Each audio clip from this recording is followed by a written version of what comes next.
Okay, the man that needs no introduction. Please welcome the captain of Legion 13, Jon Rahm, our local hero. Jon, you shot a 2 under today. You are currently sitting at T11 at even par. Tell us a little bit about your day. I feel like I'm fallen victim, like many others, of just being Valderrama, right? Play such good golf, play such a good round of golf both days, and it's like 2 moments here and there that make a significant impact, right? Played great all day, have a great round going, and on 4 my last hole to hit that drive, and then from there put it in the water is just a mistake that cost me a lot, right? That's basically 2 to 4 shots given away the last 2 days on par 5s by hitting it in the water, and that's way too much here. It's hard to make it up. But, I mean, besides that, this is but one really dark spot. Everything else was fantastic. Played really, really good golf, very comfortable. Off the tee and ball striking-wise, you know, I'm enjoying swinging very freely and very well, which hadn't happened in back-to-back events or continuous events for actually quite a while. I've been playing with swing thoughts for a while and managing with it, and I can feel myself playing more freely and playing better in golf, so at least I'm really happy about that. If you play a flawless round of golf tomorrow, do you think you have a chance? Yeah. Oh, yeah. Is bonus at 7? 7 under, yeah. I mean, if we have a day like today, I think a 5 under is feasible, and obviously for the leaders to stumble a little bit as well, right? I mean, I need a very low one tomorrow to win, but 18 holes is still a lot of golf to play out here. Last one from me, totally separate subject. I saw a picture the other day of you as a young boy standing at a picket fence getting a signature from Henrik. Yeah. And that picture was very impactful to me, now knowing, you know, you are the celebrity here and all the people out here shouting for you, cheering for you. Do you remember that moment meeting Henrik? And can you just talk a little bit about that? Not only Henrik, if you look at the picture, there's a red signature on the top. There's Paul Casey. It's a great story. It was my first ever pro event. Came with my dad. I believe it was the Volvo Masters in 2007, more or less. Justin Rose won it. My first ever experience of watching a shot in professional golf was Thomas Bjorn, who went on to be my Ryder Cup captain.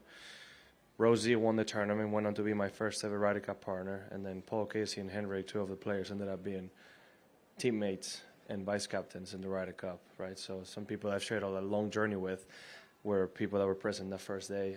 Amongst other signatures in that shirt is, I think, Nick Doherty, Miguel Angel Jimenez, and a couple others. I was right behind 18 green, and they were all very gracious to stop by because it was, remember, a windy, tricky day. And in the case of, I remember Paul, I think, was playing with Nick Doherty, and they both didn't have a really good day. And one of them, I remember, finishing poorly and still stopping and signing autographs, right? So he made a lot of us happy that day, and it's really cool to now in reverse be a part of, be one of the ones that's now signing, right? It's a very, very unique feeling, one of those dream come true moments that luckily I get to experience, but a lot of people will never get to. Do you think that the next Jon Rahm is sitting out there and you're signing his hat today? I hope so. I hope so. It would be a true honor. But if I can somehow indirectly, not directly like that, but just by my impact in Spanish golf, if I can help the next great player rise up, it would be absolutely amazing. You're clearly beloved out here. So, So Jon, what happened to that shirt? Do you still have it? What? You still have the shirt? Oh, the shirt. My parents. I think my parents have it. I mean, I long overgrew that shirt, so or outgrew the shirt. So I don't know. I think they still do. That is something my mom would definitely keep. So I think they have it. I think, yeah, next time, if we play here next year, when we play next year, I should just bring it out. I should probably. They do have a golf museum here. I should keep it here.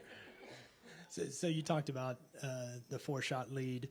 Bond talked about how maybe it's more difficult for chasers with a 4-shot lead out here, chasing a 4-shot lead out here at Valderrama maybe versus against other courses. Would you agree with that?